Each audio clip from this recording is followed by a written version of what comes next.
Hi guys, how are you. आप सब कैसे हो गाइज। तो आज मैं लेके आया हूँ नया एकदम सिलेबस केमिस्ट्री का चैप्टर नंबर फर्स्ट, ठीक है, जिसका नाम है सॉलिड स्टेट। सबको आपकी पीडीएफ मिल गई होंगी ई बाल भारती से, आप लोग ने बुक डाउनलोड कर ली होगी या फिर मार्केट से परचेस कर ली होगी, ठीक है। सो आप देख रहे हो न्यू इंडियन एरा और ये है केमिस्ट्री का part 1 chapter number solid state. Chapter number 1 का है Maharashtra board new syllabus 2020 class 12th के लिए, ठीक है। सो ये फर्स्ट पार्ट है गाइस और आप लोग इस वीडियो को पूरा वॉच कीजिए। अगर आपको कोई भी सजेशन देना हो तो प्लीज कमेंट सेक्शन में जरूर बताइए, ठीक है। मैं सारे के सारे मतलब जो इसके पार्ट से जल्दी रोज वीडियो रेगुलर अपलोड करूंगा। बस आप लोग इस वीडियो को सभी लोगों तक शेयर करके पहुंचा दीजिएगा, ठीक है। बस आप लोग का अगर अच्छा खासा रिव्यू आया तो मैं नेक्स्ट पार्ट जरूर अपलोड करूंगा या फिर आप मेरे चैनल पे रोज देखते रहिए, वीडियोस आपको मिलती रहेंगी, ठीक है। सो आप मुझसे यहाँ पे ईमेल करके कांटेक्ट कर सकते हो या फिर इंस्टाग्राम में फॉलो करके मुझे कांटेक्ट कर सकते हो। आप कोई भी अपने डाउट्स पूछ सकते हो फ्रीली,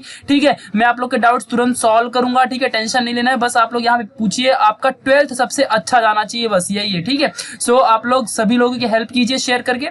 तो चलिए बढ़ते हैं। आप लोग एक काम कीजिए, कॉपी और पेन अपने साथ रख लीजिए प्लीज, जिससे आप लोग अपना नोट्स प्रॉपर बना सको, क्योंकि मैं नोट्स इसमें प्रोवाइड करने वाला हूँ, ठीक है। याद रखिए, अगर आपको इसकी पीडीएफ चाहिए रहेगी नोट्स की तो आप लोग प्लीज ज्वाइन बटन में जाइए और ज्वाइन बटन में ज्वाइन करके आप लोग पीडीएफ की नोट्स ले सकते हो, ठीक है। तो चलिए बढ़ते हैं, स्टार्ट करते हैं हम लोग सॉलिड स्टेट चैप्टर नंबर 1 जिसका है पार्ट 1, ठीक है। सो अभी ये चैप्टर है सॉलिड स्टेट। इसको पढ़ने से पहले हम लोग एक चीज समझते हैं भाई कि मैटर क्या होता है, ठीक है। सबसे पहले मैटर के बारे में समझते हैं। अर्लियर क्लासेस में आप लोग ने ये सब कुछ अच्छे से पढ़ा है, ठीक है। स्टेट्स ऑफ मैटर केमिस्ट्री में चैप्टर नंबर 10 11th में भी पढ़ के रखे, 9th में 10th में हर जगह पढ़ा है आप लोग ने, ठीक है। सो ये है मैटर। मैटर कितने टाइप के होते हैं तो भाई 3 टाइप के होते हैं। पहला हो गया अपना गैस, फिर होता है उसके बाद लिक्विड, ठीक है, ये याद रखना अच्छे से। फिर लास्ट में आता है सॉलिड, ठीक है, ये बात ध्यान रखना। इन तीनों मैटर के बारे में आपने पढ़ा है, ठीक है। सो अभी आपको सॉलिड के बारे में थोड़ा समझना है। तो अभी सॉलिड क्या होता है ये मैं आपको अच्छे से बताता हूं, ठीक है। ध्यान रखिएगा अच्छे से प्रॉपरली। तो देखो अच्छे से यहाँ पे समझना है, सॉलिड एक चीज है, एक ऐसा ऑब्जेक्ट है जिसके अंदर जो छोटे छोटे स्मॉल एटम्स होते हैं ना, जो कंस्टिट्यूएंट पार्टिकल्स होते हैं। कंस्टिट्यूएंट पार्टिकल्स मतलब होता है जिस पार्टिकल से ये बनता है, ये पूरा सॉलिड बना है, ठीक है। इसको हम क्या बोलते हैं, कंस्टिट्यूएंट पार्टिकल्स बोलते हैं, ठीक है। सो इसको हम क्या बोलते हैं, मेटल्स बोलते हैं, ठीक है। इससे अब ये जो कंस्टिट्यूएंट पार्टिकल्स है ये ज्यादा एकदम अट्रैक्टेड होते हैं, बहुत ज्यादा स्ट्रॉन्ग फोर्स से अट्रैक्टेड होते हैं। ये कौन कौन से फोर्सेस होते हैं ये सब हम पढ़ेंगे अभी, ठीक है। तो ये बहुत ज्यादा स्ट्रॉन्ग, इन दोनों मॉलिक्यूल्स के बीच में, जो यहाँ पे मॉलिक्यूल्स है सारे के सारे, इनके बीच में अट्रैक्शन बहुत ज्यादा स्ट्रॉन्ग होता है, ठीक है। इसके लिए ये बहुत सॉलिड होता है, ठीक है। फिर ऐसे लिक्विड में नॉर्मल रहता है, आपने इतना पढ़ा है, नॉर्मल रहता है लिक्विड, ठीक है, ज्यादा अट्रैक्शन नहीं रहता है, ठीक है। और गैस में एकदम रैंडमली होता है, ठीक है। सो ये आपने अब तक पढ़ा है, ठीक है। तो अब यहाँ पे आपको पढ़ना है सॉलिड स्टेट के बारे में, जस्ट सिर्फ और सिर्फ सॉलिड के बारे में पढ़ना है भाई। सॉलिड के अंदर बॉन्ड कैसे बनता है, इसकी प्रॉपर्टी कैसी है, इसका स्ट्रक्चर कैसे होता है, इसके अंदर की बॉन्डिंग कैसी होती है, सब पढ़ना है सॉलिड स्टेट के बारे में, ठीक है। मैटर्स थे जो स्टेट्स ऑफ मैटर है, उनमें से सॉलिड के बारे में पढ़ना है। तो अब हम अच्छे से बेसिकली समझते हैं कि एग्जैक्टली सॉलिड क्या होता है, कैसे इसका स्ट्रक्चर होता है। तो सॉलिड के अंदर inter particle forces of attraction होता है, ठीक है। यहाँ पे आपको मैं एक दिखा दूं, समझ लो ये लोखंड या गोल्ड है, कुछ भी आप समझ लो इसको, एक पूरा का पूरा एक आपके पास बिस्किट रखा हुआ है, ठीक है इसका। अब यहाँ से मैंने एक छोटा सा एक पार्ट जूम किया तो इसके अंदर देखो ऐसे स्मॉल एटम्स हैं, ये सारे के सारे मॉलिक्यूल्स हैं, ठीक है। मॉलिक्यूल्स इनके अंदर एटम है, ठीक है। तो ये पूरे के पूरे मॉलिक्यूल्स हैं। इन सारे मॉलिक्यूल्स देखो एक साथ कंबाइंड है, ज्यादा अट्रैक्टेड है। Inter molecular force of attraction बहुत ज्यादा स्ट्रॉन्ग है। समझ लो इसके बीच में और इसके बीच में जो अट्रैक्शन है ना फोर्स का, उसको बोलेंगे इंटर मॉलिक्यूल। इंटर मतलब दो मॉलिक्यूल के बीच में जो फोर्स ऑफ अट्रैक्शन है उसको हम बोलते हैं inter molecular force of attraction या फिर inter particle forces of attraction. Particle means molecule होता है, ठीक है, ये बात ध्यान रखना, दोनों एक ही बात है, ठीक है। तो ये दोनों के बीच का जो फोर्स ऑफ अट्रैक्शन होता है बहुत ज्यादा स्ट्रांग होता है, ठीक है, ये बात आपको एकदम ध्यान रखना है। दूसरी बात, जो सॉलिड होता है ना, इसी ज्यादा स्ट्रॉन्ग फोर्स ऑफ अट्रैक्शन की वजह से इसका डेफिनेट शेप होता है। देखो ये एकदम बिस्किट टाइप का है, आप इसको कैसी भी शेप में कर सकते हो, मतलब आप जैसा शेप चाहो वैसा इसकी डेफिनेट शेप को आप खुद से बना सकते हो। तो इसका एक प्रॉपर डेफिनेट शेप होता है, इसकी प्रॉपर एक वॉल्यूम होती है। भाई जितने मॉलिक्यूल होंगे उतना ही वॉल्यूम होगा ना। वॉल्यूम क्या होता है, सिंपल सी बात है, मतलब देखो मास अपॉन मास है जितना, और अपॉन मतलब समझ लो किसी भी एरिया में, ठीक है। तो ये आप क्या देखना, मतलब किसी भी एरिया में कितना अमाउंट किसी भी चीज का प्रेजेंट है, वही है नॉर्मली, ठीक है। तो समझ लो एक समझ लो यहाँ पे ऐसा आपके पास एक बीकर है, बीकर में कोई भी सामान कितना डाल सकते हो तो वो उसका वॉल्यूम है। सिंपल सा है, वॉल्यूम आपको पता है क्या होता है, ठीक है। और दूसरी बात नॉट कंप्रेसिबल। अब जब इतना ज्यादा स्ट्रॉन्ग अट्रैक्टिव फोर्स है, समझ लो एक मॉलिक्यूल फिर दूसरा मॉलिक्यूल फिर तीसरा मॉलिक्यूल चौथा मॉलिक्यूल, तो यहां से भी आप फोर्स अप्लाई करो और यहां से भी फोर्स अप्लाई करो, तो क्या ये कंप्रेस होंगे? नहीं होंगे, ठीक है। तो ये कंप्रेस नहीं हो सकते, तो नॉट कंप्रेसिबल होता है सॉलिड, ठीक है। दूसरी बात अब और आगे समझते हैं, जो इसके कंस्टिट्यूएंट पार्टिकल्स होते हैं, यानी कि ये सारे कंस्टिट्यूएंट पार्टिकल्स है। कंस्टिट्यूएंट पार्टिकल्स मतलब ये होता है कि जिन पार्टिकल से अपना पूरा सॉलिड बनता है उसको कंस्टिट्यूएंट पार्टिकल्स बोलते हैं, ठीक है। तो ये बात ध्यान रखना। तो ये जो पार्टिकल्स होते हैं ये कुछ और नहीं, एटम्स हो सकते हैं या आयन्स हो सकते हैं, मॉलिक्यूल्स हो सकते हैं, कुछ भी हो सकते हैं। ये बात ध्यान रखना, या तो सिर्फ एटम से बन जाएगा, या तो आयन्स यानी कि कटायन अनायन कंबाइन होकर बनेगा, या तो फिर मॉलिक्यूल से बनेगा। ये सब अभी हम पढ़ेंगे अच्छे से, ठीक है। चलो आगे बढ़ते हैं। इस चैप्टर में जो भी इसका मॉलिक्यूल होगा ना उसको हम पार्टिकल से डिनोट करेंगे, ठीक है। जो भी इसके अंदर का ये मॉलिक्यूल्स है इनको हम पार्टिकल्स बोला करेंगे, ठीक है, पूरे इस चैप्टर में। इस बात को आपको समझना है। ये था आपका इंट्रोडक्शन टू सॉलिड स्टेट या सॉलिड, ठीक है। ये बात ध्यान रखना। अब हम लोग पढ़ेंगे सॉलिड के टाइप्स कितने होते हैं, ठीक है, और वो टाइप्स के बेसिक टाइप्स कितने हैं, ठीक है, वो सब अच्छे से समझते हैं, ठीक है। चलो अभी यहाँ पे हम लोग अच्छे से देखते हैं भाई टाइप्स ऑफ सॉलिड, मतलब सॉलिड क्या है ये अभी देख लिया कि सॉलिड एक डेफिनेट शेप होता है, डेफिनेट वॉल्यूम होती है उसकी, ठीक है, इनकम्प्रेसिबल होता है, इंटरमॉलिक्यूलर फोर्स ऑफ अट्रैक्शन बहुत स्ट्रांग होता है, ठीक है। ये सब कुछ अच्छे से हम लोग ने देख लिया, ठीक है। आप चाहो तो इसका स्क्रीनशॉट ले सकते हो, या फिर अगर आपको पीडीएफ चाहिए तो पूरा ज्वाइन बटन में आप जाइए, वहां से क्लिक कीजिए, या फिर इंस्टाग्राम में मुझसे कॉन्टेक्ट कीजिए, आपको मिल जाएगा, ठीक है। तो टाइप्स ऑफ सॉलिड स्टेट, तो दो टाइप के सॉलिड होते हैं, पहला है क्रिस्टलाइन सॉलिड, दूसरा है एमॉर्फस सॉलिड, ठीक है। अब इन दोनों को आप बहुत टाइम से पढ़ते आ रहे हो, बचपन से पढ़ते आ रहे हो, अब यहाँ पे आपको डीप में इनके बारे में समझना है, ठीक है। तो क्रिस्टलाइन सॉलिड को पहले समझ लेते हैं, ठीक है, चलो, या फिर एमॉर्फस को पहले समझ लेते हैं, ठीक है। तो देखो सबसे पहली बात, ये एक सुपर कूल्ड लिक्विड है, ठीक है, ध्यान रखना अच्छे से, ये एक सुपर कूल्ड लिक्विड होता है। मतलब समझ लो, अगर आप समझ लो एक किसी भी लेक में गए या फिर सी में गए, ठीक है, वहां सी में जाने के बाद आपने देखा कि जो वाटर मॉलिक्यूल है, वाटर एकदम अच्छे से चल रहा है, मतलब मूव कर रहा है, लेकिन अगर आपने एक फोटो क्लिक की तो वो वाटर कैसे दिखेगा, एकदम स्टैटिक बन जाएगा, एकदम स्टैटिक, मतलब एक ना मूव होने वाला वाटर, समझ लो पूरा वाटर जेल बन गया, ठीक है। तो जेल बनना नहीं चाहिए, वो वाटर ही रहना चाहिए, लेकिन मूव नहीं करना चाहिए। तो वो कैसा रहेगा, एकदम चिकना सा, एकदम पाउडरी फॉर्म में हो जाएगा पूरा, मतलब पाउडरी नहीं बोल सकते, एकदम चिकना सा ऐसा वाटर हो जाएगा, मतलब मूव नहीं करेगा पूरा वाटर, ठीक है। तो वैसा कुछ एकदम सुपर कूल्ड लिक्विड होता है ये, ठीक है, एकदम नॉर्मल सा, एकदम शांत, एकदम ऐसा लिक्विड, ठीक है, समझिए आप। दूसरी बात है पार्टिकल्स आर रैंडमली अरेंज, इसके अंदर जो पार्टिकल्स होते हैं ना वो कैसे भी अरेंज रहते हैं, मतलब कैसे भी, समझ लो एक पार्टिकल है, यहाँ पे बड़ा सा सॉलिड था, इसके अंदर कैसे भी अरेंज रहेगा, मतलब प्रॉपर सेट में नहीं, जैसे कि देखो यहाँ पे एकदम प्रॉपर सेट में अटैच है, देखो ऐसा प्रॉपर सेट में अटैच है ना, लाइन टू लाइन, वैसा यहाँ पे नहीं होता है, ठीक है। इस बात को आपको समझ के लेना है। दूसरी बात, इसके पास शॉर्ट रेंज ऑर्डर होता है। शॉर्ट रेंज ऑर्डर मतलब क्या, कि समझ लो बड़ा सा एक ऐसा बड़ा सॉलिड नहीं बना सकते हो, मतलब एक छोटा सा ऐसा किसी भी छोटा, जितना शॉर्ट रेंज रहेगा ना मॉलिक्यूल्स का, एकदम छोटे छोटे मॉलिक्यूल्स एकदम पाउडरी फॉर्म में बनते हैं, ठीक है, एमॉर्फस वाले में। दूसरी बात, इसके पास कोई भी शार्प मेल्टिंग पॉइंट नहीं होता है, ठीक है। शार्प मेल्टिंग पॉइंट मतलब कैसा, कि अगर समझ लो अगर आप अभी इस सॉलिड को, एमॉर्फस किसी भी सॉलिड को, जैसे कि सॉल्ट है, एक एमॉर्फस सॉलिड होता है, ठीक है, या फिर नॉर्मली आप क्रिस्टलाइन भी बोल सकते हैं, मैं बताऊंगा अच्छे से। सॉल्ट फिलहाल क्रिस्टलाइन है, ठीक है, बट आपने ग्लास, रबर, तार या मेटालिक ग्लासेस इन सबको देखा होगा। तो अगर रबर को आप लोग अभी पिघलाते हो, तो अगर उसका मेल्टिंग पॉइंट ढूंढते हो तो किसी कंडीशन में अलग दिखेगा, दूसरी कंडीशन में लेके जाओगे तो अलग दिखेगा, यानी कि इसका मेल्टिंग पॉइंट ना एकदम शार्प नहीं होता है, कैसा भी हो सकता है, कभी 100 डिग्री सेल्सियस तो कभी 150 डिग्री सेल्सियस, कभी 50 डिग्री सेल्सियस, तो कुछ भी हो सकता है, मतलब शार्प मेल्टिंग पॉइंट बिल्कुल भी नहीं होता है, और इसीलिए जल्दी मेल्ट नहीं होते, ठीक है। ये बात आपको ध्यान रखना है, मतलब ये do not melt eight definite temperature, मतलब मेल्ट तो हो जाएंगे बट एकदम परफेक्ट, आप ऐसा नहीं बोल सकते हो कि इस एमॉर्फस सॉलिड का ये परफेक्ट टेम्परेचर है, ऐसा आप नहीं बोल सकते हो, क्योंकि इसका ऐसा परफेक्ट डेफिनेट टेम्परेचर होता ही नहीं है, ठीक है। दूसरी बात, ये आइसोट्रोपिक होते हैं। कैसे होते हैं ये आइसोट्रोपिक? आइसोट्रोपिक का मतलब क्या है कि जितने भी इनकी प्रॉपर्टियां होंगी, लाइक कंडक्टिविटी की प्रॉपर्टी, मेल्टिंग पॉइंट की प्रॉपर्टी, फिर बॉइलिंग पॉइंट की प्रॉपर्टी, ठीक है, ये जितनी भी इसकी प्रॉपर्टियां होती है ना, ये एकदम सिंगल डायरेक्शन में नहीं होता है, सिंगल डायरेक्शन में नहीं होता है, मतलब एक ही टाइम से आप मेजर नहीं कर सकते हो, चेंज होते रहते हैं ये, ठीक है, ये बात आपको ध्यान रखना है।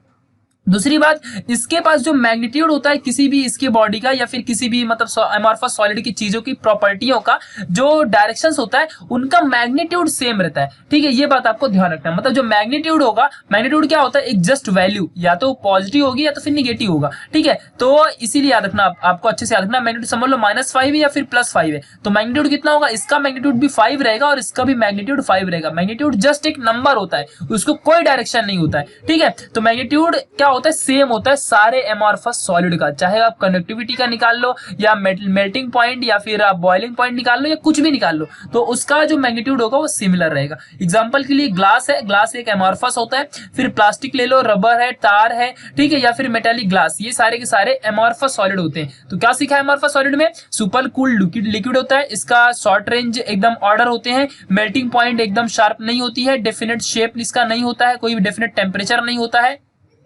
ये आइसोट्रॉपिक है, यानी कि conductivity, melting point, boiling point ये सब सिंगल डायरेक्शन में नहीं होते हैं, यानी कि चेंज होते रहते हैं, ठीक है। तो ये था एमॉर्फस सॉलिड के बारे में। इसका सबसे बेस्ट एग्जांपल है कि एकदम पाउडर बताऊंगा, आप एकदम टैल्कम पाउडर यूज करते हो, वो टैल्कम पाउडर एक एमॉर्फस सॉलिड का एग्जांपल है, ठीक है, एकदम एकदम मतलब आप अगर समझ लो सुगर आप अपने हाथ में ले लो, और दूसरी बात आप जो टैल्कम पाउडर लगाते हो उसको ले लो, और दोनों को हाथ में आप अगर उसको फ्रिक्शन करोगे ना, तो सुगर आपके हाथों में ऐसा मतलब ज्यादा तो ऐसा महसूस होगा कि हाँ आपने कुछ लिया है, लेकिन पाउडर एकदम चिकना सा सॉफ्ट लगेगा। तो जो चीज सॉफ्ट लगती है ना वो होता है एमॉर्फस, और जो नहीं लगता है ना उसको हम बोलते हैं सुगर, मतलब ये क्रिस्टलाइन बोलते हैं, जिसमें क्रिस्टल्स होते हैं, मतलब जिसमें एकदम मॉलिक्यूल क्रिस्टल्स होते हैं, उसको हम बोलते हैं सुगर या फिर क्रिस्टलाइन चीजें, जैसे कि सुगर है, सॉल्ट है, तो ये सब क्रिस्टलाइन वाले होती है, ठीक है, ये आपको ध्यान रखना है। तो क्रिस्टलाइन सॉलिड में रेगुलर एंड पीरियोडिसिटी होती है सारे अरेंजमेंट में, मतलब अगर समझ लो ऐसा एक क्रिस्टल है, ठीक है, तो इसके अंदर रेगुलर शेप बनेगा, रेगुलरली अंदर ऐसा फॉर्म होगा,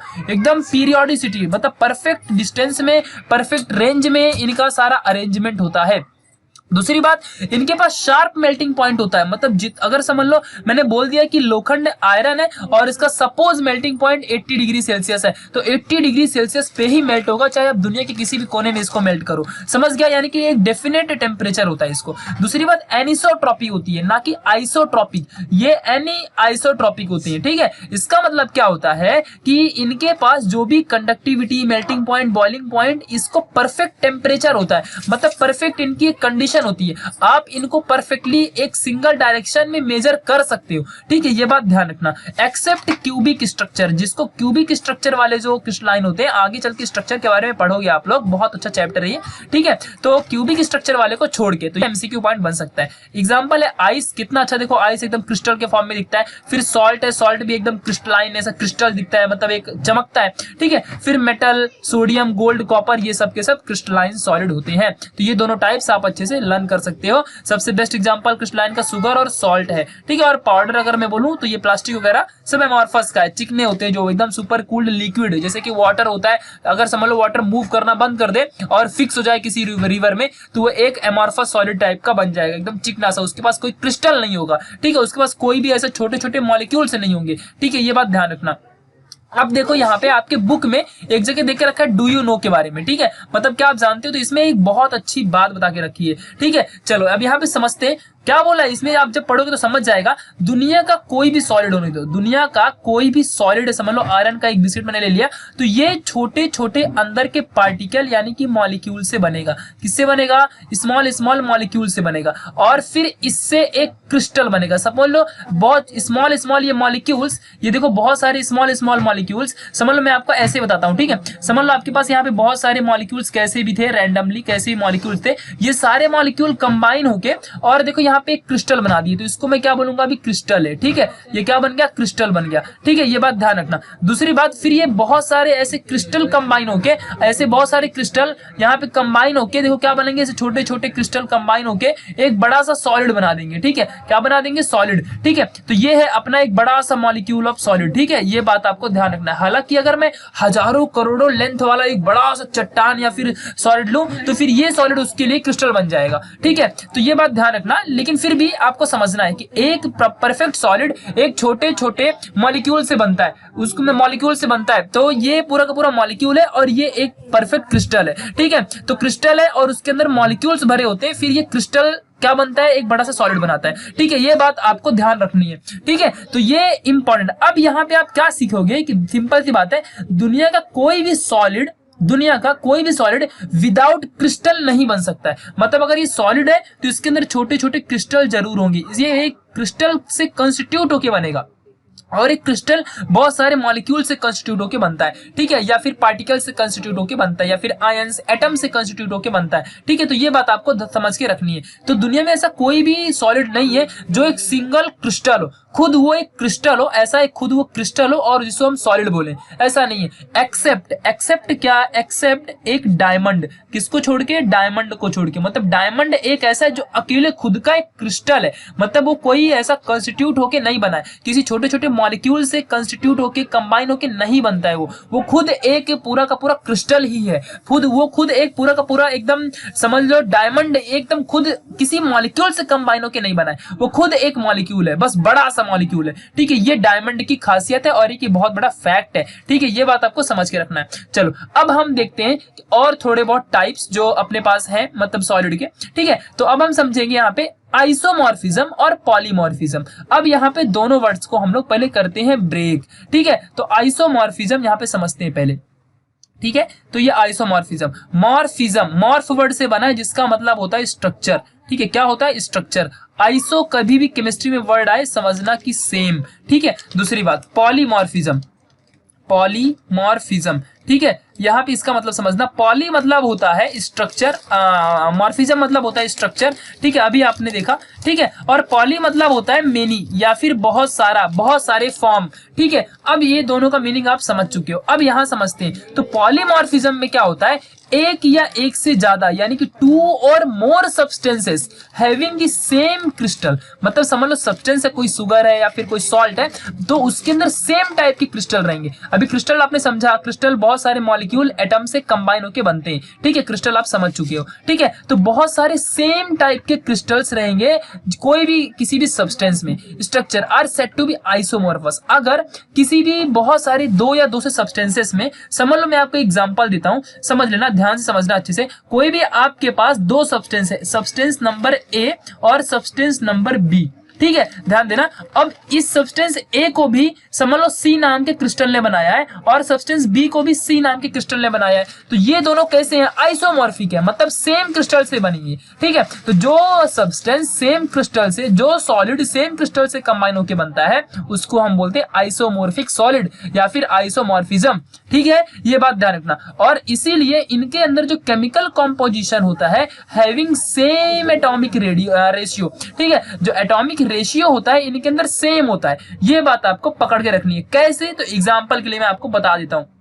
जैसे कि MgO है, ठीक है, और दूसरी बात आपके पास NaF है, ठीक है। एटॉमिक रेशियो समझना अभी आप लोग, ठीक है। तो ये सोडियम है इसमें और दूसरा इसमें मैग्नीशियम है, ठीक है। और ये क्या है, ऑक्सीजन है। ऑक्सीजन के पास यहाँ पे समझना, अब देखो एटॉमिक रेशियो बोला है, ठीक है, ध्यान समझना। इसके पास 8 है और इसके पास कितना, 12 है, ठीक है। 11 इसके पास होता है, इसके पास कितना होता है, 9 होता है। अब बताओ आपके पास दोनों के पास 20-20 आ रहा है, 20-20 आ रहा है कि नहीं आ रहा है। तो दोनों के पास जो रेशियो रहेगा रहेगा वो 20:20 का रहेगा, काट के बनेगा 1:1 का। समझा कि नहीं? तो ये रेशियो क्या है, एकदम सिमिलर होता है, चाहे कोई भी मॉलिक्यूल ले लो, यानी कि NaF and MgO are both are isomorphic in nature. तो अगर कभी भी MCQ में पूछ लिया तो आप कैसे निकालोगे, दोनों का फटाफट एटॉमिक नंबर क्या करोगे, फाइंड करोगे, और अगर जो भी आया सेम आया तो अगर समझ लो डिवाइड कर देना, और रेशियो अगर सेम सेम आ गया 1:1 या फिर 2:1 या 2:2, ऐसा रेशियो अगर सेम आता है वो आइसोमॉर्फिक होता है।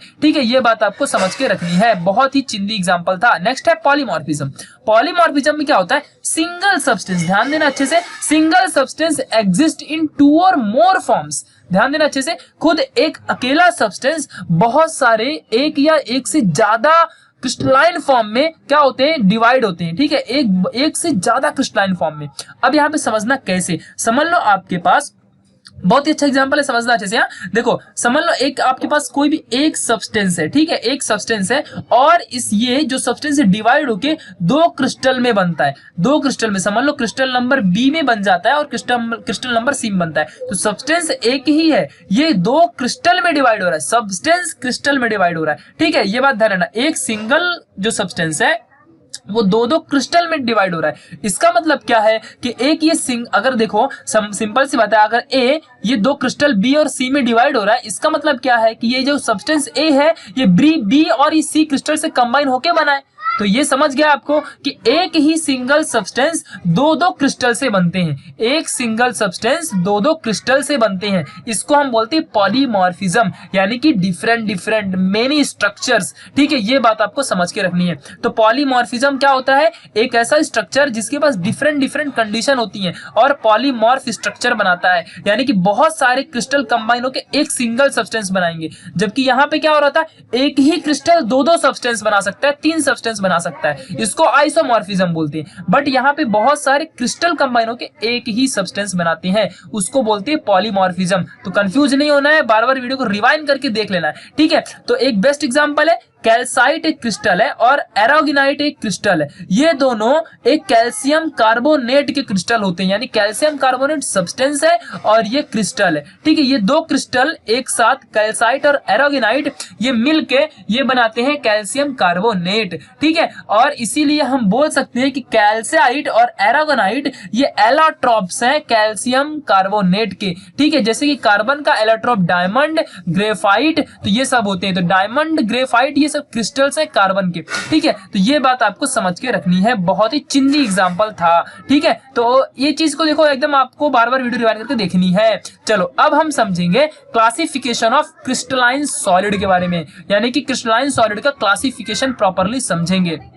तो जो क्रिस्टलाइन सॉलिड होता है ना, ये बहुत सारे मतलब टाइप्स के होता है, बहुत सारे ज्यादा टाइप्स के होता है। ठीक है, तो अभी यहाँ पे आपको समझना क्या है कि पहला टाइप कौन सा है, आयोनिक सॉलिड है। ठीक है, तो मैं अब आपको यहाँ पे बता दूं, बहुत ही अच्छे से आपको बता दूं, ध्यान से सुनना।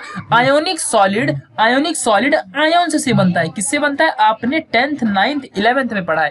देखो ये डीप नॉलेज कॉपी में कॉपी कर लीजिए आप अपलोड, ठीक है, नोटबुक में। तो आयन से बनता है पूरा का पूरा। आयन्स होते हैं 2 टाइप के, पहला है कटायन जिसको हम बोलते हैं प्लस, और दूसरा है अनायन जिसको हम बोलते हैं निगेटिव यानी माइनस। ठीक है, यानी कि कटायन के पास पॉजिटिव चार्ज, याद कर लो अभी से, C+ A-, कुछ ऐसा ट्रिक बना लो। ठीक है, तो अनायन माइनस, कटायन प्लस, ये दोनों चार्जेस कंबाइन होके, अब देखो कभी भी हमने इलेक्ट्रोस्टैटिक चैप्टर फिजिक्स 11th में पढ़ा है कि कटायन और अनायन पॉजिटिव और निगेटिव चार्जेस कंबाइन होते हैं। तो जब कंबाइन होंगे तो कोई एक फोर्स बनेगा ना, तो जो भी फोर्स होता है, जिस फोर्स से ये पॉजिटिव निगेटिव जो चार्जेस है कंबाइन होते हैं, उस फोर्स को हम इलेक्ट्रोस्टैटिक फोर्स बोलते हैं। क्या बोलते हैं, इलेक्ट्रोस्टैटिक फोर्स ऑफ अट्रैक्शन। ठीक है, इलेक्ट्रोस्टैटिक फोर्स ऑफ अट्रैक्शन बोलते हैं। ठीक है, ये बात आपको समझ के रखना है। दूसरी बात, इनके डायरेक्शन को, ये जो दोनों चार्ज है इनके डायरेक्शन को हम कौन से लॉ के थ्रू बताते हैं, तो इनके डायरेक्शन को हम कूलम्ब लॉ या कूलम्ब फोर्स के थ्रू ये दोनों अटैच होते हैं, और कूलम्ब्स लॉ के थ्रू हम इनके वैल्यूज को, मैग्नीट्यूड को, ये सब फाइंड करते हैं। तो ये था आयंस के बारे में, यानी कि आयंस के पास कटायन अनायन ये दोनों होता है, और इनसे कंस्टिट्यूट होके, यानी कि अभी एटम्स और मॉलिक्यूल से नहीं, अब आयंस कंबाइन होंगे। ठीक है, और फिर जैसे वहां पे पे मॉलिक्यूल्स कंबाइन होकर क्रिस्टल बन रहा था, यहाँ पे कटायन और अनायन बन के क्रिस्टल बनेगा और फिर बड़ा सा मॉलिक्यूल। तो कटायन और अनायन ये दोनों कंबाइन होके जो भी मॉलिक्यूल बनाएंगे उसको आयोनिक सॉलिड या आयोनिक मॉलिक्यूल बोलेंगे। ठीक है, तो अभी यहाँ पे समझते हैं आयोनिक सॉलिड। तो constituents particles are charged ion, ये में डिफर्स इन साइज, यानी कि कटायन और अनायन ये साइज में डिफर कर सकते हैं। ठीक है, ये बात आपको समझ के रखनी है। मतलब कटायन और अनायन का जो साइज होता है, समझ लो ये है एक मॉलिक्यूल है आयंस है जो प्लस है, और ये मॉलिक्यूल ये निगेटिव है। तो हमेशा याद रखना जो निगेटिव वाला रहेगा वो ज्यादा बड़ा साइज का होता है और पॉजिटिव छोटा साइज का रहता है। ठीक है, तो ये चीज आपको समझ के रखनी है। और जो भी आयोनिक सॉलिड होगा ना, तो इस आयोनिक सॉलिड के अंदर चार्ज्ड आयन रहेगा, ये बात आपको समझ के रखनी है। और ये दोनों बॉन्डेड होंगे कूलम्ब फोर्स की वजह से, जो फोर्स होगा उसको हम कूलम्ब फोर्स बोलेंगे। आपने electrostatic chapter number 11th physics में पढ़ा है इसको। ठीक है, चलो आगे पढ़ते हैं। Particles are held by electrostatic force of attraction, ये तो मैंने बता दिया अभी कभी। और आयोनिक सॉलिड की प्रॉपर्टी ये होते हैं हार्ड और brittle with high melting points होते हैं। ठीक है, दूसरी बात ये नॉन कंडक्टर्स होते हैं, इनके पास कंडक्टिविटी नहीं होती है। और एट अ सॉलिड स्टेट में, जब समझ लो कोई सॉलिड स्टेट में है तो ये कभी भी इनसे इलेक्ट्रिसिटी पास नहीं हो सकती है, इलेक्ट्रॉन्स पास नहीं होंगे। ठीक है, बट अगर यही लिक्विड बन गया तो ये गुड कंडक्टर बन जाते हैं। एग्जाम्पल के लिए समझना, एग्जाम्पल इसका NaCl है। NaCl है तो देखो यहाँ पे NaCl को सॉल्ट बोलते हैं। सॉल्ट जब सॉल्ट के फॉर्म में रहेगा ना तो इससे करंट पास नहीं होगा, बट जब आप इसको ब्रेक कर दोगे तो ये बन जाएगा Na+ बन जाएगा और Cl- बन जाएगा। अब ये बन गए चार्ज्ड पार्टिकल्स। जब ये चार्ज्ड पार्टिकल्स बन गए तो इनमें से क्या मिलेगा आप लोग को मिलेगा इनमें से इलेक्ट्रिसिटी। ठीक है, और आप इनसे इलेक्ट्रोलाइसिस करके इलेक्ट्रोलाइसिस करके आप लोग बना, इलेक्ट्रोलाइसिस जैसी होगा तो आपको इससे इलेक्ट्रिसिटी मिल जाएगी। ठीक है, तो ये बात आपको समझ रखनी है।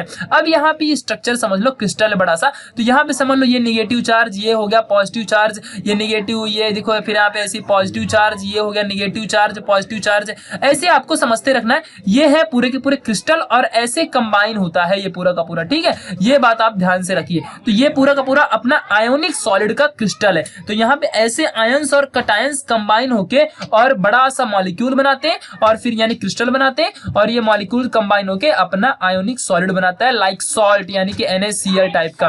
ठीक है, या K2SO4 या KCl पोटेशियम क्लोराइड जैसा। ठीक है, तो ये आपको समझ के रखना है। ठीक है, चलो आगे बढ़ते हैं। अभी हम लोग यहाँ पे समझेंगे अभी कोवेलेंट नेटवर्क के बारे में। तो सबसे पहले समझते हैं जो कि पढ़ा है chapter number 9th carbon compound 10th standard में। ठीक है, तो कोवेलेंट बॉन्ड के बारे में समझते हैं हम लोग, कोवेलेंट बॉन्ड। ठीक है, चलो तो कोवेलेंट बॉन्ड क्या होता है, ये अभी आपको वहां 10th की बुक्स पढ़ने की जरूरत नहीं है, मैं सब बता रहा हूं ना। ठीक है, यहाँ पे देखो कोवेलेंट बॉन्ड क्या होता है। ये एक ऐसा बॉन्ड जो कि शेयरिंग ऑफ इलेक्ट्रॉन की वजह से बनता है। किससे बनता है? Sharing of electron. दो इलेक्ट्रॉन, एक ये इलेक्ट्रॉन हो गया और एक दूसरा इलेक्ट्रॉन हो गया, ये दोनों जब एक साथ शेयर करेंगे तो एक बॉन्ड बनेगा और इस बॉन्ड को हम बोलेंगे कोवेलेंट बॉन्ड। यानी कि एक सिंगल कोवेलेंट बॉन्ड दो यानी कि दो इलेक्ट्रॉन से, यानी कि सिंगल पेयर ऑफ इलेक्ट्रॉन से बनता है। ठीक है, ये बात आप समझ के रखना है। चलो अब हम देखते हैं कि कोवेलेंट नेटवर्क क्या होता है। अब समझ लो यहाँ पे कि एक A मॉलिक्यूल है, एक B मॉलिक्यूल है, एक C मॉलिक्यूल है, एक D मॉलिक्यूल है, सबके पास एक एक इलेक्ट्रॉन है। ठीक है, समझ के रखना कैसे एक बड़ा सा मॉलिक्यूल बनता है। यहाँ पे एक समझ लो E एक मॉलिक्यूल है, फिर ऐसे ही समझ लो यहाँ पे समझ लो कोई F एक मॉलिक्यूल है, ऐसे ही। ठीक है, तो अब ये दोनों दो इलेक्ट्रॉन कंबाइन होकर एक बना दिया, फिर यहाँ पे दोनों एक बन गया, ऐसा बन गया, ये बन गया, फिर ये इससे भी कंबाइन होगा, फिर ये देखो इससे कंबाइन हो सकता है, ये इससे हो सकता है, ये इससे हो सकता है। तो बड़ा सा देखो एक सॉलिड ऐसे ही बन रहा है ना, मतलब एक बड़ा सा मॉलिक्यूल कंबाइन हो के ऐसे ये सारे के सारे मॉलिक्यूल्स, देखो ये एक मॉलिक्यूल, फिर ये एक दूसरा मॉलिक्यूल, फिर एक तीसरा मॉलिक्यूल, ऐसे ऐसे कंबाइन होके एक बड़ा सा मॉलिक्यूल बन रहा है, जिसको हम क्या बोल सकते हैं। अब देखो ये सारे के सारे molecule A B C D E F ये सब के सब कौन से बॉन्ड से बॉन्डेड है? तो ये सब के सब कोवेलेंट बॉन्ड से बॉन्डेड है, इसलिए हम इसको क्या बोलेंगे? Covalent network crystal. अब देखो यहाँ पे आप देख सकते हो, जैसे यहाँ पे देखो ये वाला हो गया, फिर ये है, फिर ये है, ये सब के सब एक लाइन यानी कि इस बॉन्ड से बॉन्डेड है। ठीक है, तो इसको हम क्या बोल सकते हैं? कोवेलेंट बॉन्डेड नेटवर्क, ऐसे होता है फिलहाल। ठीक है, तो अब समझते हैं इनके अंदर जो कंस्टिट्यूएंट पार्टिकल्स होते हैं वो क्या होते हैं? एटम्स होते हैं। इसके पहले वाले में क्या था? आयंस था। ठीक है, ये आपको समझ के रखना है। इसके पहले वाले में क्या था? आयंस। इसमें क्या है? एटम्स है, क्योंकि एटम्स के पास ही इलेक्ट्रॉन होता है, तभी तो भाई इलेक्ट्रॉन पास होगा।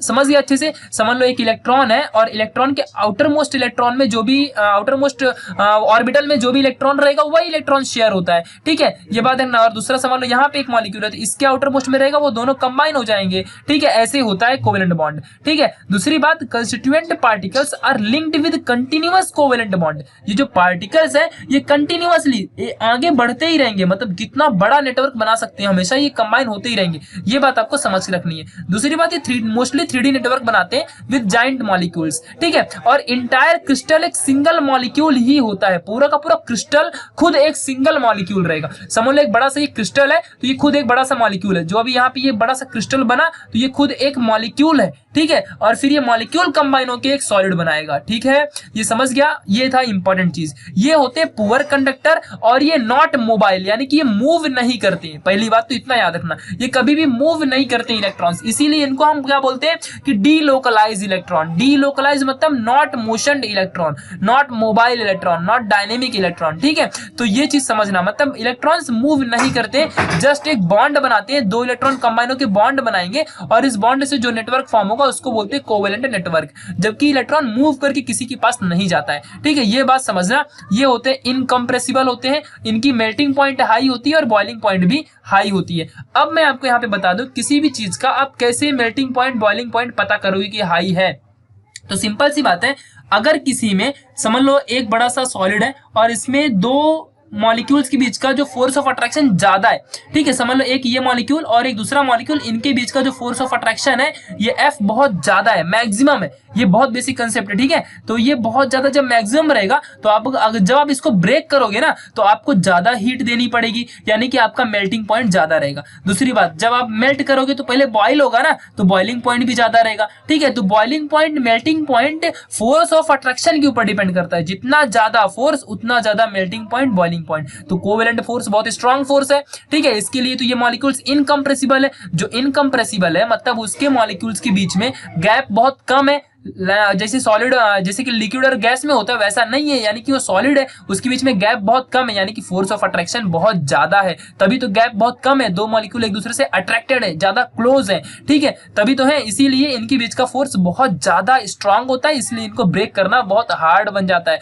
और इसीलिए इनका मेल्ट करना और बॉइलिंग करना, यानी कि इनका जो टेम्परेचर है मेल्टिंग और बॉइलिंग का ये बहुत ज्यादा मैक्सिमम होता है, ठीक है। तो ये आपको समझना है, हीट ज्यादा देनी पड़ती है, ठीक है, ये आपको समझ के रखना है। और पुअर कंडक्टर होता है इसलिए क्योंकि इसके पास फ्री इलेक्ट्रॉन होते ही नहीं है, अगर फ्री इलेक्ट्रॉन रहेगा तो इलेक्ट्रिसिटी पास होगी, क्योंकि फ्री इलेक्ट्रॉन से ही इलेक्ट्रिसिटी करंट बनता है, ठीक है, ये आपको समझ के रखना है। चलो अब हम लास्ट वाला यहाँ पे देखते हैं, लास्ट तो नहीं फिलहाल, इसके बाद एक और रहेगा, ठीक है। तो ये है मॉलिक्यूलर क्रिस्टल। अब हम देखते हैं मॉलिक्यूलर, आयोनिक क्रिस्टल देखा, फिर कोवेलेंट क्रिस्टल देखा, अब मॉलिक्यूल, यानी कि दो मॉलिक्यूल से, अभी तक हमने देखा था कि कोवेलेंट बॉन्ड के थ्रू, एटम के थ्रू, और इसके पहले देखा था आयंस के थ्रू, अब हम देख रहे हैं मॉलिक्यूल के थ्रू। ये सब के सब क्रिस्टलाइन सॉलिड के क्लासिफिकेशन है, टाइप्स है, ठीक है। तो चलो अब मॉलिक्यूलर क्रिस्टल को समझते हैं। तो देखो यहाँ पे substances like chlorine, methane, hydrogen on solidification Gibbs molecular crystal, जैसे कि बहुत सारी गैसेस, बहुत सारी जो गैसेस हैं, ठीक है, ये इनका जब सॉलिडिफिकेशन होता है, जब हम इनको सॉलिड में कन्वर्ट करते हैं तो हम क्या करेंगे,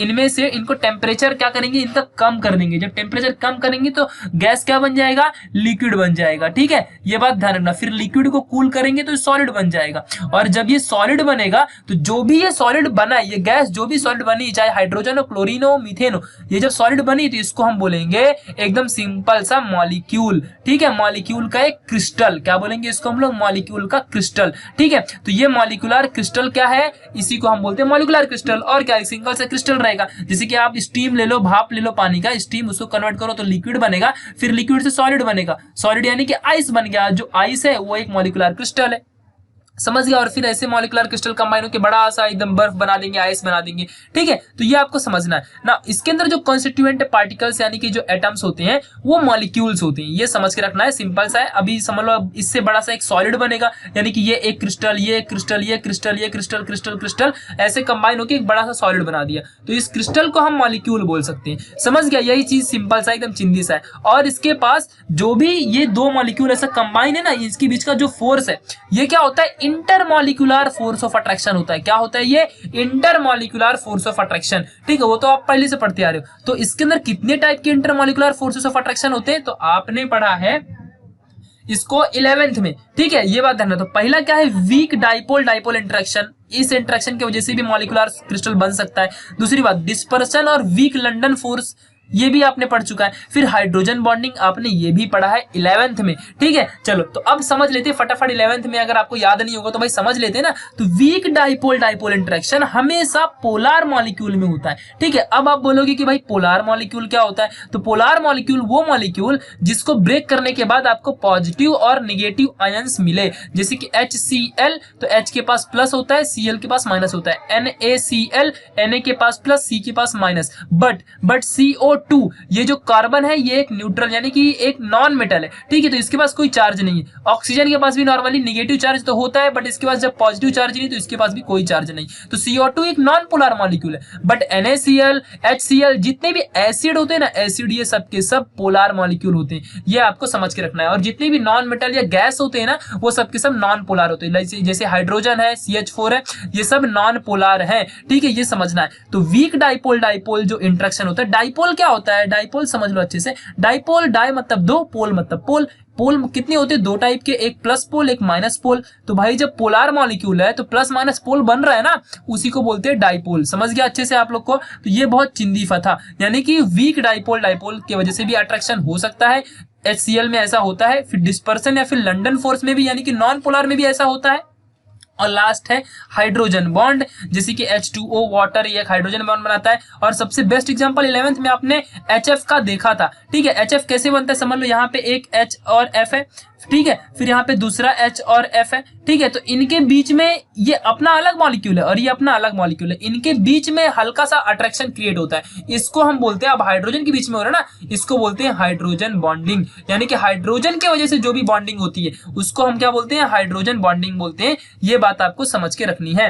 ठीक है, तो ये ऐसे इंटरमॉलिक्यूलर फोर्सेस की वजह से जो भी मॉलिक्यूल कंस्टिट्यूट होते हैं, एक दूसरे के पास आते हैं, कंबाइन होते हैं, और फिर इससे मॉलिक्यूल बनता है, और फिर उससे उस मॉलिक्यूल से क्रिस्टल बनता है। उसी क्रिस्टल को मॉलिक्यूलर क्रिस्टल बोलते हैं। ठीक है, इसके पास बहुत ही लो मेल्टिंग पॉइंट होती है, क्योंकि भाई फोर्सेस ही बहुत वीक है ना। छोटा सा अगर आप हीट दोगे तो ये सारे के सारे फोर्स तुरंत ही ब्रेक हो जाएंगे। ठीक है, और इसीलिए ये बहुत सॉफ्ट होते हैं, क्योंकि बहुत ज्यादा फोर्स बहुत कम रहेगा तो बहुत सॉफ्ट रहेंगे। और ये पुअर इलेक्ट्रिकल कंडक्टर्स होते हैं, क्योंकि इनके पास कोई भी ज्यादा जल्दी चार्ज तो होता है, लेकिन ये सब के सब चार्ज पोलर मॉलिक्यूल में कंबाइंड होते हैं, तो ये इलेक्ट्रिसिटी कभी पास नहीं होती इनसे। इसीलिए इनको हम गुड इंसुलेटर बोल सकते हैं, ना कि इनको गुड कंडक्टर बोल सकते हैं। ठीक है, ये समझ के रखना है आपको। चलो अब हम देखते हैं लास्ट वाला मेटालिक कैरेक्टर के बारे में, जो कि बहुत इंपॉर्टेंट है ये, और इसको आपको समझ के लेना है। ठीक है, तो मेटालिक कैरेक्टर समझते हैं अच्छे से यहाँ पे। चलो, तो क्या होता है मेटालिक कैरेक्टर्स में? ये फॉर्म्ड बाय एटम्स। किससे फॉर्म होता है? Atoms of same metallic element and bonded with metallic bond. समझ गया? तो मेटालिक क्रिस्टल एक ऐसा क्रिस्टल है, ध्यान समझना अच्छे से। मेटालिक क्रिस्टल एक ऐसा क्रिस्टल है जिसके अंदर एटम्स होते हैं। एटम्स कंबाइन होते हैं, ये बात ध्यान रखना। एटम्स कंबाइन होते हैं, ये एटम्स है, इसके पास यहाँ पे एटम्स है और इनमें इलेक्ट्रॉन्स मूव कर सकता है। समझ लो ये एक एटम हो गया तो इसके बगल में इलेक्ट्रॉन्स मूव करेंगे ना, ऐसा इलेक्ट्रॉन्स मूव करेंगे। फिर ये दूसरा एटम हो गया तो इसकी इधर भी इलेक्ट्रॉन्स मूव करेंगे। फिर दूसरा एटम हो गया तो यहाँ पर भी इलेक्ट्रॉन मूव करेंगे। ठीक है, तो इसके वजह से क्या होता है? एक बड़ा सा बॉन्ड क्रिएट होता है। ठीक है, जब बड़ा सा बॉन्ड क्रिएट होता है उस बॉन्ड को हम क्या बोलेंगे? मेटालिक बॉन्ड बोलेंगे। क्यों? क्योंकि मेटालिक क्रिस्टल सीख रहे हैं ना, तो मेटालिक क्रिस्टल में मेटालिक बॉन्ड ही फॉर्म होगा। जैसे कोवेलेंट क्रिस्टल में कोवेलेंट बॉन्ड फॉर्म हुआ था, आयोनिक क्रिस्टल में आयोनिक बॉन्ड फॉर्म हुआ था। ठीक है, वैसे ही मेटालिक क्रिस्टल में मेटालिक बॉन्ड फॉर्म होगा। तो ये मेटालिक बॉन्ड क्या होता है ये समझ के आपको लिखना है। तो यहाँ पे समझ लो अच्छे से, एन एक अट्रैक्टिव इंटरेक्शन बिटवीन कटायन यानी कि प्लस यानी atom and mobile electron. Mobile मतलब मूव करने वाला electron is nothing but metallic bond. अब यहाँ पे समझते हैं। ठीक है, समझ लो आपके पास एक बड़ा सा मेटल है, सॉलिड है, मेटल का एक सॉलिड है, बड़ा सा मेटालिक सॉलिड है। ठीक है, ये आपको समझना है। बड़ा सा जब मेटालिक आपके पास एक सॉलिड है तो इसके अंदर बहुत सारे एटम रहेंगे। जब मेटालिक सॉलिड है तो ये एटम से बनेगा ना, ये एटम से बनेगा। ठीक है, ऐसे एटम से मैं यहाँ पे फिलहाल अभी 3 लेता हूँ। इन तीनों मेटल्स को मैं बड़ा सा जूम कर लेता हूँ। ये लो मैंने जूम कर दिया। ठीक है, यहाँ पे ये 2 अपने पास मेटल है, मेटल के एटम्स हैं। अब इसके अगल बगल इलेक्ट्रॉन्स मूव कर रहे थे, ठीक है। तो ये इलेक्ट्रॉन का सी एक क्रिएट हो गया, सी मतलब एक बड़ा सा इलेक्ट्रॉन का एक सी क्रिएट हो गया, ठीक है। तो ये बड़ा सा एक इलेक्ट्रॉन है, इसका एक पूरा सी क्रिएट हो गया और ये सारे इलेक्ट्रॉन मूव कर रहे हैं। किसके अगल बगल मूव कर रहे हैं? ये सारे के सारे इलेक्ट्रॉन्स इस पॉजिटिव बड़े से एटम के अगल बगल मूव कर रहे हैं। इसको हम इलेक्ट्रॉन सी भी बोलते हैं। क्या बोलते हैं? इलेक्ट्रॉन सी। यानी कि इलेक्ट्रॉन का पूरा एक समुद्र टाइप का क्रिएट हो गया है, बहुत ज्यादा इलेक्ट्रॉन्स कंबाइन होके और अगल बगल इस पॉजिटिव चार्ज के अगल बगल मूव कर रहे हैं और इस मूविंग की वजह से एक चार्ज क्रिएट होता है। वो चार्ज को हम फोर्स बोलते हैं और उस फोर्स को क्या बोलते? वो फोर्स ऑफ अट्रैक्शन इन दोनों एटम्स को कंबाइन करवाता है, ठीक है। तो इसी फोर्स की वजह से जो कंबाइन करवा रहे ना, तो कंबाइन करवा रहा है मतलब एक फोर्स क्रिएट हुआ है और वो फोर्स यानी कि बॉन्ड का काम कर रहा है और इसीलिए उस बॉन्ड को हम मेटालिक बॉन्ड बोलते हैं। और यानी कि यही मेटालिक बॉन्ड, यही मेटालिक फोर्स की वजह से ये दोनों जो एटम है यानी कि कटायन है, ये कटायन इन सी यानी कि जो लोकलाइज्ड इलेक्ट्रॉन है, ये जो लोकलाइज्ड सी इलेक्ट्रॉन है यानी कि जो सी ऑफ इलेक्ट्रॉन्स क्रिएट हुआ है, पूरा समुद्र पूरा इलेक्ट्रॉन्स का पूरा बड़ा सा फ्लो जो हुआ है यहाँ पे, इस फ्लो के वजह से जो भी इलेक्ट्रॉन्स मतलब बॉन्ड फॉर्म करवाया है उस बॉन्ड को मेटालिक बॉन्ड बोलते हैं। और इस मेटालिक बॉन्ड की वजह से जो भी ये एटम्स कंस्टिट्यूट हुए हैं, बड़ा सा एटम्स कंबाइन हुए हैं, उसको और उससे जो क्रिस्टल बना है उसको हम बोलते हैं मेटालिक क्रिस्टल, ठीक है। मतलब बहुत सारे यहाँ पे बड़े बड़े ऐसे एटम्स कंबाइन होकर एक मेटालिक क्रिस्टल क्रिएट कर देते हैं। तो यहाँ पे आप इसकी डायग्राम दे सकते हो, ये रियल में ऐसे दिखता है मेटालिक क्रिस्टल्स, ठीक है। ये देखो क्रिस्टल कितना चमक रहा है, यहाँ पे देखो छोटे छोटे पार्ट्स है, क्रिस्टल है, ठीक है। ये क्रिस्टल है, ठीक है। ये चमकते क्रिस्टल, इनका प्रॉपर डेफिनेट शेप होता है, ठीक है। ये समझ के रखना है आपको, ठीक है। और ये है यहाँ पे, ये जो आपको यहाँ पे दिख रहा है ये पॉजिटिव चार्ज है और इसके अगल बगल निगेटिव चार्ज मूव कर रहा है, ठीक है। ये ऐसा मूव कर रहा है। मतलब देखो समझ लो, अगर मैं आपको बोलूं कि यहाँ पे बहुत सारे इलेक्ट्रॉन यहाँ पे एक साइड रखा हुआ है, ठीक है, ऐसा, और यहाँ पे बहुत सारे पॉजिटिव चार्ज रखा हुआ है, यहाँ पे बहुत सारा पॉजिटिव चार्ज रखा हुआ है और मैंने बोला इन इलेक्ट्रॉन्स को अटैक करो इनके ऊपर। तो अटैक करेंगे तो ये पॉजिटिव चार्ज है और निगेटिव चार्ज है, तो भाई यहाँ पे electrostatic force of attraction create होगा ना। तो ये इलेक्ट्रॉन फटाफट जितने हो सकेंगे अपने अपने प्लस वाले एटम के पास जाके फटाफट अट्रैक्ट हो जाएंगे और इस अट्रैक्शन की वजह से जो भी फोर्स क्रिएट होगा ना, उसी फोर्स को हम बॉन्ड बोलेंगे। क्या बोलेंगे? उस फोर्स को हम बॉन्ड, और वही बॉन्ड होता है मेटालिक बॉन्ड। समझ गया कितना चिंदीफा था, ठीक है। तो मेटालिक बॉन्ड एक ऐसा बॉन्ड है कि attractive interaction between cation and mobile electron. ये मोबाइल इलेक्ट्रॉन जो मूव कर सकते हैं, ये मोबाइल डायनेमिक मूवेबल इलेक्ट्रॉन, ठीक है। Between attraction between cation and mobile electrons which constitutes the metallic bond, ठीक है। ये आपको समझना है। इनकी प्रॉपर्टी क्या होती है मेटल की? सिंपल सी, मेलिएबल होते हैं। आप पढ़े हो 8th चैप्टर में, आपने मेटलर्जी के पढ़ के रखा है ऑलरेडी, 10th में, 11th में भी आपने पढ़ा है। तो मेलिएबल होते हैं। दूसरी बात डक्टाइल होते हैं, यानी कि वायर में बना सकते हो। मेलिएबल मतलब हैमर करके एक पतरे टाइप का बना सकते हो, शीट बना सकते हो। और good electrical and thermal conductivity होती है इनके अंदर, मतलब कॉपर, आयरन, ये सब के सब मेटालिक क्रिस्टल है, ठीक है। ये आपको समझ के रखना है। चलो अब यहाँ पे सबका एक कंक्लूजन पढ़ लेते हैं, सबका कंक्लूजन। आयोनिक सॉलिड में इनके पार्टिकल्स क्या होते हैं? कटायन और अनायंस होते हैं। आयोनिक सॉलिड में इंटर पार्टिकल का फोर्स कौन सा होता है? इलेक्ट्रोस्टैटिक फोर्स की वजह से बनते हैं। हार्डनेस क्या होता है? हार्ड और ब्रिटल होते हैं। मेल्टिंग पॉइंट 600 डिग्री से 3000 डिग्री सेल्सियस तक होता है। थर्मल एंड इलेक्ट्रिकल कंडक्टिविटी क्या होती है? पुअर होती है, अभी पढ़ा। Example NaCl CaF2। दूसरा कोवेलेंट नेटवर्क सॉलिड में क्या है कि इनकी बीच की जो पार्टिकल्स होती है वो कोवेलेंटली बॉन्डेड होते हैं और एटम्स होते हैं, अभी बताया। कोवेलेंट बॉन्ड से फॉर्म होते हैं। हार्डनेस यानी बहुत हार्ड होते हैं। जब बहुत ज्यादा हार्ड है तो इनके अंदर का जो मेल्टिंग पॉइंट रहेगा वो भी बहुत ज्यादा रहेगा। देखो इससे कितना ज्यादा है, ठीक है। दूसरी बात पुअर कंडक्टर होंगे, एक्सेप्शन ग्रेफाइट और डायमंड, ठीक है। तो ये जो ग्रेफाइट है ये गुड कंडक्टर होता है भाई, क्योंकि सारे तो नहीं हो सकते ना, तो ग्रेफाइट एक गुड कंडक्टर होता है। बाकी सारे के सारे कोवेलेंट बॉन्डेड सॉलिड क्या होते हैं? एकदम पुअर कंडक्टर होते हैं, पुअर कंडक्टर होते हैं, ठीक है। बाकी जो ग्रेफाइट है और डायमंड एकदम गुड हीट का कंडक्टर होता है, हीट अच्छा खासा पास करता है और ग्रेफाइट अच्छा खासा इलेक्ट्रिसिटी पास करता है। बाकी इन दोनों को छोड़ के ये जो कोवेलेंटेड नेटवर्क सॉलिड होता है ये poor conductor of heat and electricity या फिर कंडक्टिविटी का होता है, ठीक है। दूसरी बात एग्जांपल डायमंड है या सिलिका। फिर मॉलिक्यूलर सॉलिड में आ जाओ तो ये मोनो एटॉमिक बनता है या फिर पॉली एटॉमिक भी बन सकता है। मोनो एटॉमिक मतलब सिंगल एटम, ठीक है, और पॉली एटॉमिक मतलब बहुत सारे एटम कंबाइन होके, ठीक है। तो ये होता है। और ये सॉफ्ट होता है, इसकी सॉफ्ट है इसीलिए इसका मेल्टिंग पॉइंट बहुत कम रहेगा, मॉलिकुलर सॉलिड में मॉलिक्यूल से बनते हैं। लंडन और डिस्पर्सन फोर्सेस इनमें होता है जो कि बहुत वीक फोर्स है। वीक फोर्स है तो मेल्टिंग पॉइंट बहुत कम रहेगा, जिसको देखो यहाँ पे माइनस में देख के रखा है, ठीक है। पुअर कंडक्टिविटी और इलेक्ट्रिसिटी रहेगी। एग्जांपल आइस है, आइस बहुत आसान होता है, ठीक है। मेटालिक सॉलिड ये बहुत इंपॉर्टेंट है, हम यूज भी करते हैं, ठीक है। आपका चार्जर वगैरह सब मेटल से बनता है, दुनिया का सारा चीज मेटल जो है मेटल से बनता है, ठीक है।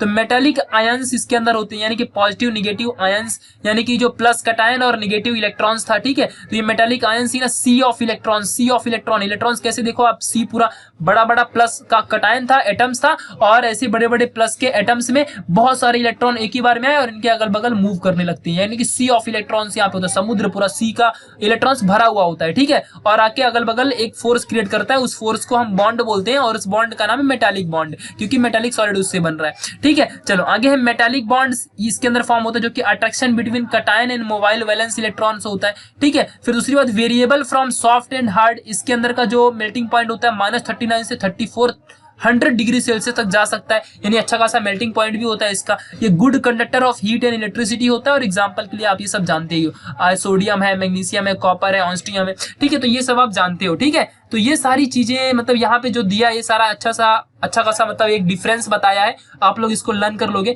इसके बाद वाले चैप्टर में ना हम लोग यूनिट सेल, लैटिस क्या होता है, ठीक है, ये सब के बारे में अच्छे से, क्रिस्टल लैटिस क्या होता है, ठीक है। तो अगर आपने इसको अच्छे से समझ लिया है तो इसके बाद वाला टॉपिक में बहुत मजा आएगा। तो लैटिस के बारे में अभी हम पढ़ेंगे, मेनली ब्रेवाइस लैटिस के बारे में पढ़ेंगे, ब्रेवाइस लैटिस, ठीक है। इसके बारे में नेक्स्ट टॉपिक पढ़ेंगे हम लोग, ठीक है। So thanks for watching this video guys. आप लोग मुझे यहाँ पे कांटेक्ट कर सकते हो, इंस्टाग्राम में भी कांटेक्ट कर सकते हो। इस वीडियो को जितना हो सके शेयर कर दो अपने फ्रेंड्स में, ठीक है, और दूसरों की हेल्प करो जिससे आपका भी फायदा होगा, क्योंकि अकेले अकेले लोगे तो कुछ फायदा नहीं मिलने वाला है, ठीक है। तो शेयर जरूर करना। Thank you for watching. Next part जल्दी आएगा, कमेंट सेक्शन में जरूर बताइएगा कि आपको वीडियो कैसे लगा, ठीक है। तो मिलते हैं नेक्स्ट वाली वीडियो में, तब तक के लिए बाय।